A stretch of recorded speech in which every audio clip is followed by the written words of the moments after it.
Welcome back to our special coverage of Russia's invasion of Ukraine. A senior White House cybersecurity official Anne Neuberger has reported that important U.S. companies that provide critical infrastructure should improve their cyber defensive posture because of ongoing digital threats from Russia. Neuberger said the U.S. government has seen preparatory Russian hacking activity aimed at numerous U.S. companies, but is still not certain that such attacks will occur. The White House also published a written statement Monday from President Joe Biden where he warned that Moscow may lash out with cyber attacks because of the unprecedented economic costs imposed on Russia. We've previously warned about the potential for Russia to conduct cyber attacks against the United States, including as a response to the unprecedented economic costs that the U.S. and allies and partners impose in response to Russia's further invasion of Ukraine. Today, we are reiterating those warnings, and we're doing so based on evolving threat intelligence that the Russian government is exploring options for potential cyber attacks on critical infrastructure in the United States. To be clear, there is no certainty there will be a cyber incident on critical infrastructure. So why am I here? Because this is a call to action and a call to responsibility for all of us. We have not yet attributed that attack, but we're carefully looking at it because, as you noted, of the impact not only in Ukraine, but also in satellite communication systems in Europe as well. There is no evidence of any specific cyber attack that we're anticipating for. There is some preparatory activity that we're seeing, and that is what we shared in a classified context with companies who we thought might be affected. And then we're lifting up a broader awareness here in this warning.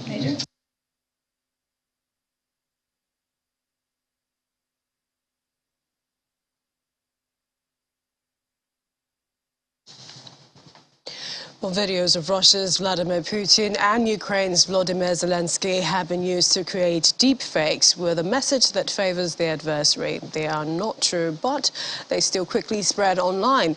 Manipulated videos designed to look like someone said or did something they did not, known as deepfakes, have targeted politicians for years, with higher stakes amid Russia's war in Ukraine. However, such videos could have a swift and devastating impact on those directly involved in the conflict. Let's now head to our digital studio, where our digital correspondent Victor Mathias takes us through the dangers of cyber attacks and the deep fakes since Russia's invasion of Ukraine. Victor? Hello, Millicent. Of course, again, welcome to this side of the divide. It's digital studio, and of course, I have with me Adedoyin. He's joining us via Zoom from Lagos, as well as Nkem Agunwash is the project coordinator Africa at Witness. Thank you guys for joining us today on the program. Of course, I know Adedoyin is a gentleman, so he would go with the saying, of course, ladies first. So Nkem kicks out the conversation for us. Let's take, first of all, look at the challenges being raised by deepfakes at the moment. Thanks, Matthias. Sure. We used to consider deepfakes as an emerging technology or a niche technology, right? Something that is just limited to a few people with those specialized skills. But it really isn't anymore. And this is the very reason why my organization Witness has been preparing for new forms of media manipulation and what we call deepfakes, right? Because the proliferation of deepfakes technology has made it easy to create highly convincing manipulated media. And this is a dangerous trend because this technology is now readily available on mobile apps and do not require advanced skills to make. Essentially, deepfakes give wings to the dissemination of malicious disinformation, which is what we see in the Ukrainian conflict, and essentially allows people to invent their own facts or alternative facts like we see, and wild exaggerations. So these have grave human rights implications and can be devastating for the civilian population, particularly in conflict situations as we have seen in Ukraine and in other conflicts across the world. I also would want to point at this point, when we think, especially now that the conversation around deepfakes has become more mainstream, there is a tendency to think of it as a negative thing or as solely a negative thing. it does present opportunities. We've seen how deepfakes has been used to advance societal causes, but we must prioritize the threats that it poses. And it's important that we start talking about this and begin to prefer global solutions that would address this. That was actually going to be like my next line of questioning, because I'm thinking, what could the solution be? You know, like experts really have argued that deepfakes, and even the deepfakes of Zelensky and of Putin, is really just a tip of the iceberg of what is possible with deepfakes in the context of the Ukrainian conflict and conflicts in general, and even in elections and in cases of sexual and gender-based violence. And so many have tried to detect deepfakes, even in this instance of Zelensky, by pointing out his face was stoic, or his accent was off, or he didn't blink naturally, right? But I can assure you that trying to detect deepfakes with the naked eye would amount to speculation. There really is no way to be 100% certain. The technology is fast evolving and increasing in its believability. So what we need is a corresponding investment in detection tools and ensuring that these tools are readily available to those who need them the most, including newsrooms, journalists, human rights defenders, and activists. The investment in authenticity infrastructure and the conversation around truth infrastructure must be a widespread effort driven by government, tech platforms themselves, and the general public, because the challenge of disinformation is really like a collective challenge. So recently, the Coalition for Content, Provenance, and Authenticity published its specification. And this makes it possible for any tool or device to add features that track the source and history of digital media. So this means that the end user, you and I, can know when a piece of media content has been manipulated. This is a landmark document because prior to this, there has been no ethical standards. There's really been no standards at all, no guidelines that the tech industry would abide by. This is not a binding document. It's an essential document that creates a pathway to tracing the truth. And Witness has influenced this at an early stage to empower critical voices globally and bolster a human rights framework. Because when we begin to talk about detection tools, oftentimes these conversations are concentrated in the global north. And this means that the global south, including Africa, is left behind. And that would just perpetuate the systemic inequalities that abound today. And so we need more voices to push for the adoption of these specifications in the design, development, and distribution.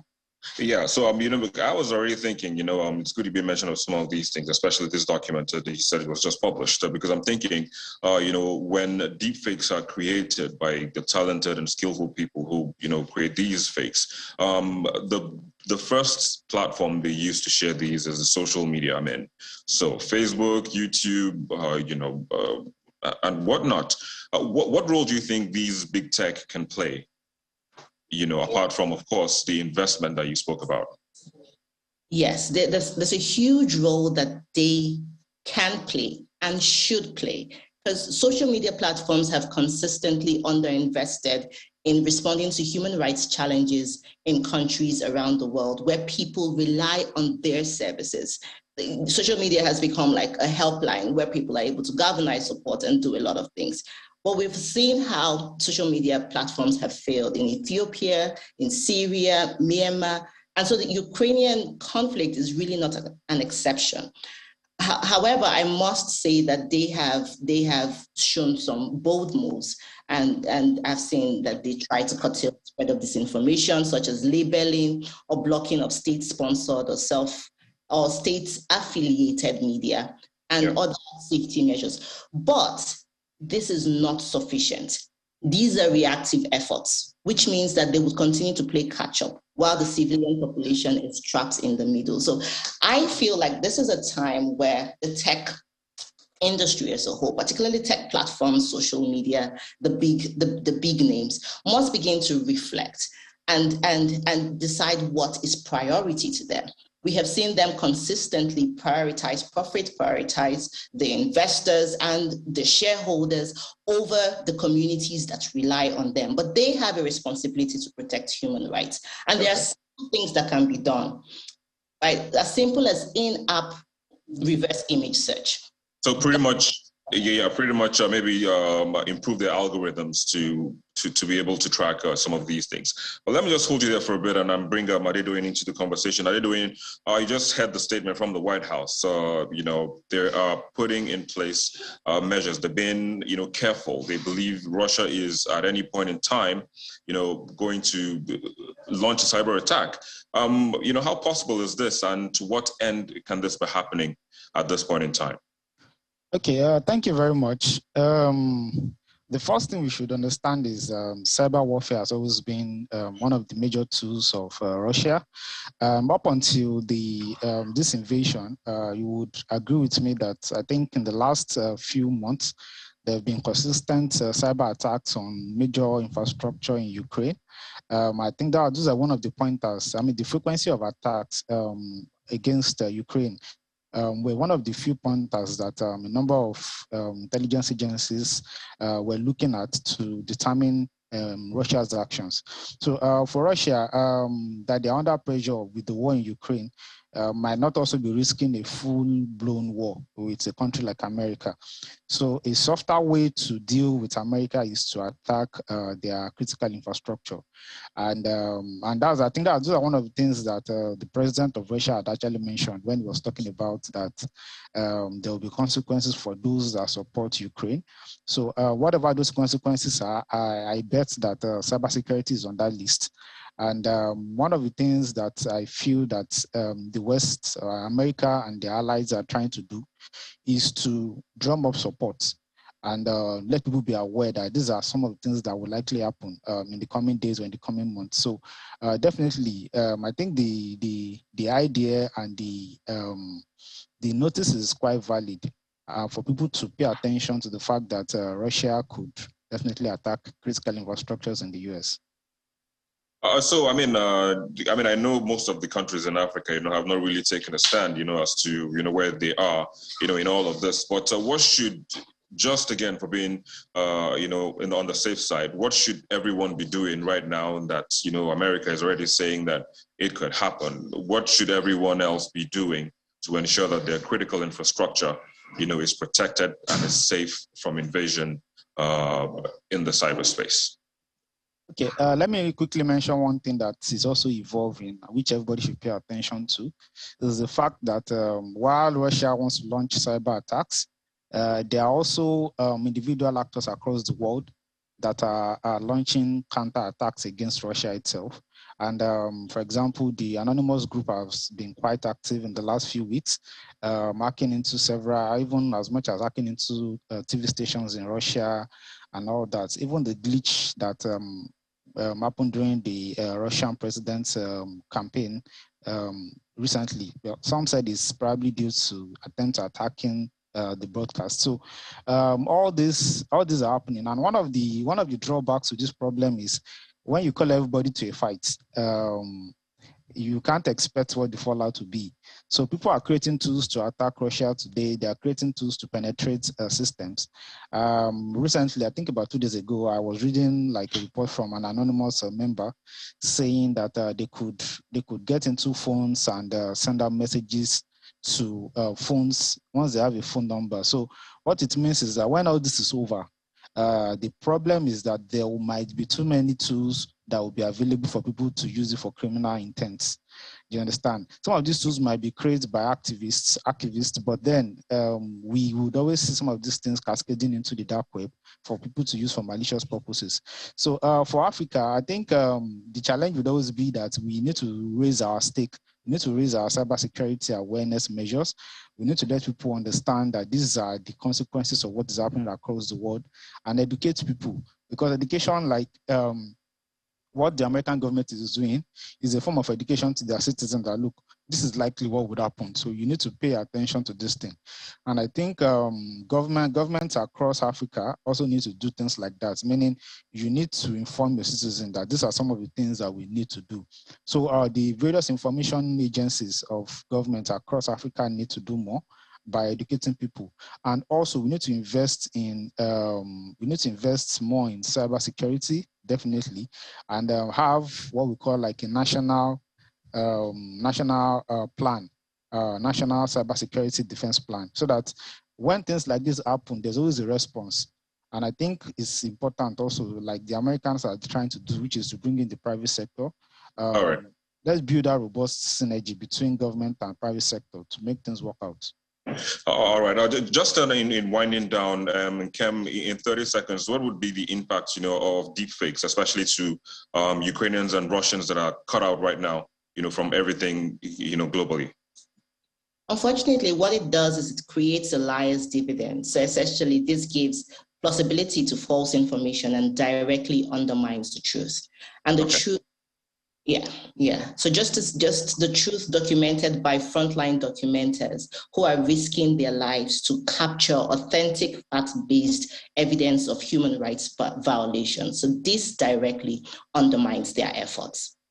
All right, I have to say thank you to you and Kem, as well as Adedoyin, both of you, for joining us today on the program and sharing your thoughts on cybersecurity as well, as deepfakes. But of course, this is a conversation that will continue. Of course, we'll have you guys back again, when developments actually, come up again. But thanks for sharing your thoughts. Well, Amarachi, Millicent, this is it from this end of the divide. Of course, you heard from them how things are going and how things can be done to prevent everyone from being affected.